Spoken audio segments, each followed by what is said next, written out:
आज हम लोग रेस्पिरेशन टॉपिक के ऊपर बहुत शॉर्टली डिस्कस करने वाले हैं बोर्ड के कैंडिडेट के लिए।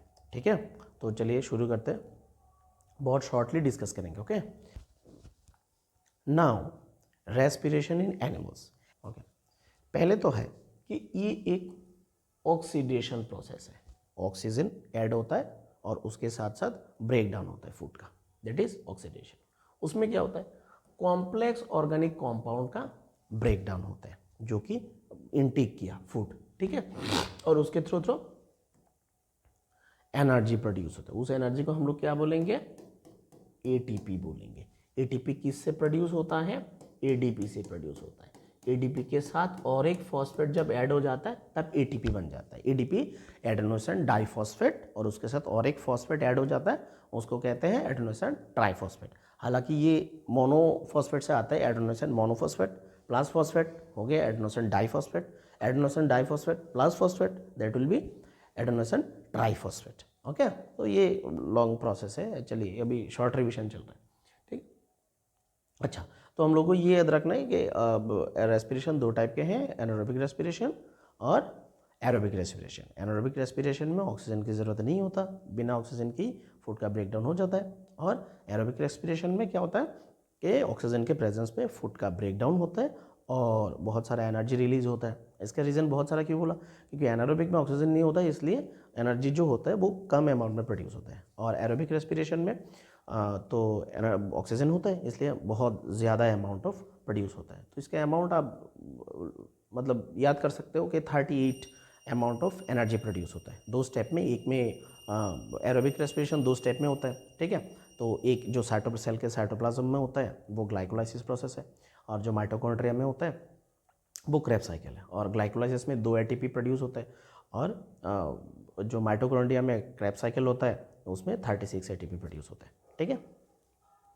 तो ये हो गया एरोबिक रेस्पिरेशन का एक सिंपल इक्वेशन। क्या होता है, शुगर के साथ ऑक्सीजन ऐड होता है, जिसको ऑक्सीडेशन रिएक्शन कहते हैं। इस वजह से उससे कार्बन डाइऑक्साइड रिलीज होता है, वाटर प्रोड्यूस होता है और एनर्जी प्रोड्यूस होता है, जिसको हम लोग एटीपी कहते हैं, एडेनोसिन ट्राइफॉस्फेट। ओके,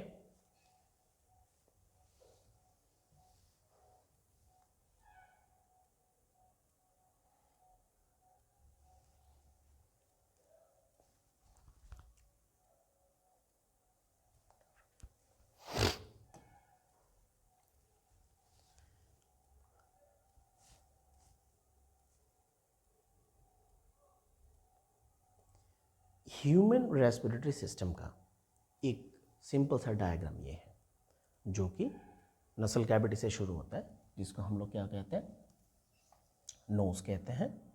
उसके बाद लैरिंग्स वाला पोर्शन होते हैं, उसके बाद ट्रैकिया होते हैं जो हमारे लंग्स को कनेक्ट करते हैं, विंड पाइप भी कह सकते हो इसको। फिर ये जो ट्रैकिया है वो जाके अंदर जाके एक्सटेंड हुआ ऐसे, इसको कहेंगे हम लोग ब्रोंकास।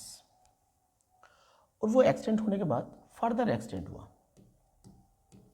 ठीक है, उसको कहेंगे ब्रोंक्यूल्स।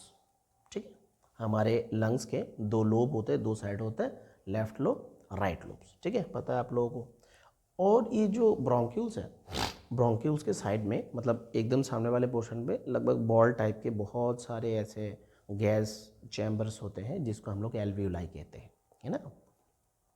उसी में जाके गैस ऐड होते हैं और उससे ऑक्सीजन डिफ्यूज्ड होता है। ऐसा नहीं हम लोग जो इनहेल कर रहे हैं सिर्फ ऑक्सीजन ही जा रहा है, नाइट्रोजन भी जा रहा है, कार्बन डाइऑक्साइड भी जा रहा है, ठीक है।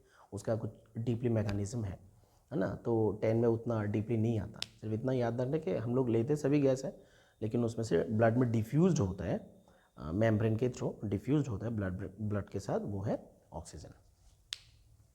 और एक बहुत एक इम्पॉर्टेंट पार्ट है हमारे रेस्पिरेटरी सिस्टम के, वो है डायफ्राम।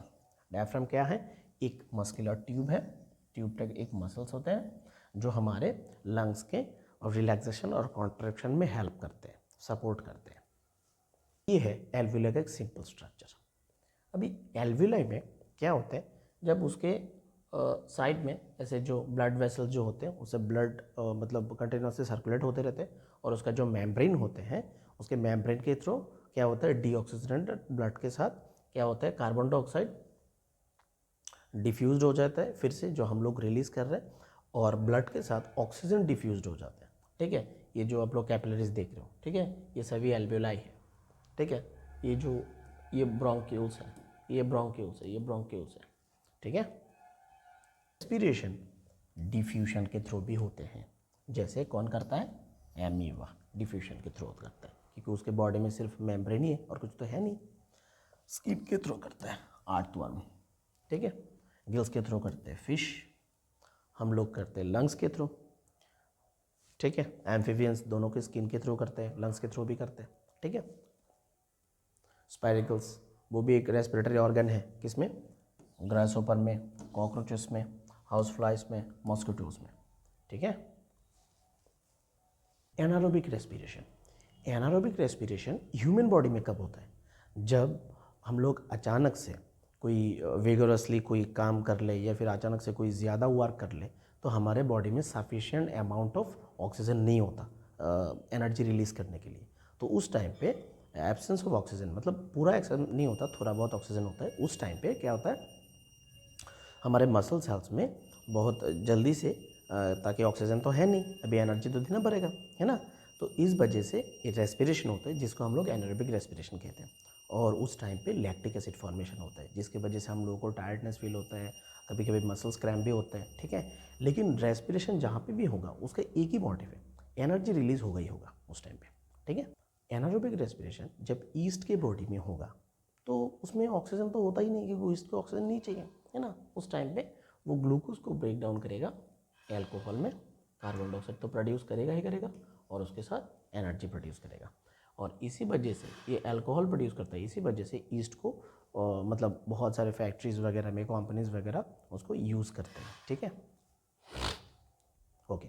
एरोबिक रेस्पिरेशन ज़्यादा कुछ डीप याद करने की ज़रूरत नहीं है उसमें, याद रखना इसमें भी ग्लूकोज का ब्रेक डाउन होता है, कार्बन डाइऑक्साइड वाटर प्रोड्यूस करता है और 38 एटीपी एनर्जी फॉर्म करता है। और ये 3 स्टेप में हो जाता है। एक होता है ग्लाइकोलाइसिस जो कि साइटोप्लाज्म में होता है और उसमें 2 एटीपी एनर्जी फॉर्म होता है। दूसरा होता है citric acid cycle, Krebs cycle भी कह सकते हो, जो कि माइटोकॉन्ड्रिया में होते हैं, उसमें बहुत एनर्जी रिलीज होता है। ठीक है, और ग्लाइकोलाइसिस में और एक चीज़ याद रखना है कि ग्लाइकोलाइसिस में ग्लूकोज पायरुविक एसिड में कन्वर्ट होता है, वही पायरुविक एसिड माइटोकॉन्ड्रिया के अंदर जाते हैं, फिर जाके क्रेब्स साइकिल शुरू होता है। ठीक है, और उसमें क्या होता है, acetyl coenzyme CoA, acetyl coenzyme क्या होता है, ADP ATP में कन्वर्ट होते हैं, ADP ATP में कन्वर्ट होते हैं।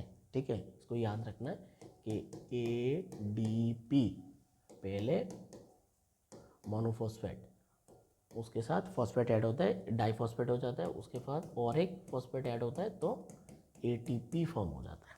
ठीक है, triphosphate, monophosphate, diphosphate, triphosphate. Okay, so oxidative phosphorylation, ठीक है, थर्ड वन, जो कि वो भी माइटोकॉन्ड्रिया में होता है।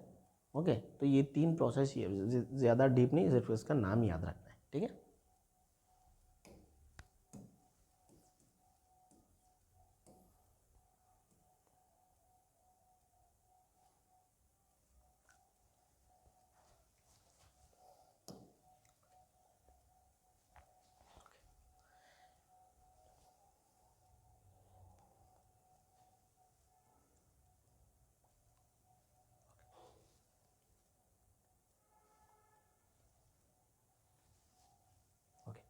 इस चार्ट को याद रखना है तो रेस्पिरेशन का कॉन्सेप्ट थोड़ा बहुत क्लियर हो जाएगा, आंसर कर सकते हो बहुत सारा क्वेश्चन। क्या होता है, ग्लूकोज ग्लाइकोलाइसिस जब होता है, कहाँ पे होता है, साइटोप्लाज्म में होता है। ग्लूकोज का जब ग्लाइकोलाइसिस होता है साइटोप्लाज्म में, वो क्या करेगा, 2 ATP फॉर्म करेगा। ओके, अभी वो ग्लाइकोलाइसिस में बनाएगा क्या, पायरोवेट या फिर पायरोविक एसिड। ठीक है, अभी वही चीज़ जब फार्मेंटेशन होगा, ठीक है, मतलब एनारोबिक रेस्पिरेशन होगा उसका, तो जब ह्यूमन सेल में होगा तो लैक्टिक एसिड प्रोड्यूस करेगा, जब ईस्ट के बॉडी में होगा तो इथानॉल प्रोड्यूस करेगा, जब ह्यूमन के जो नॉर्मल बाकी सारे सेल्स हैं उसके सेल्स के माइटोकॉन्ड्रिया में होगा। तो क्रेब्स साइकिल्स होगा, क्रेब्स साइकिल प्रोसेस के बाद इलेक्ट्रॉन ट्रांसपोर्ट चेन है और लास्ट में 36 एटीपी प्रोड्यूस होगा। तो ये देखो, ये होगा 2 एटीपी, ये होगा 36 एटीपी, तो टोटल कितने हो गए? 38 एटीपी हो गया। ठीक है, इस चार्ट को याद रखना है सिर्फ। ये था रेस्पिरेशन के ऊपर एक बहुत शॉर्ट वीडियो बोर्ड के कैंडिडेट के लिए।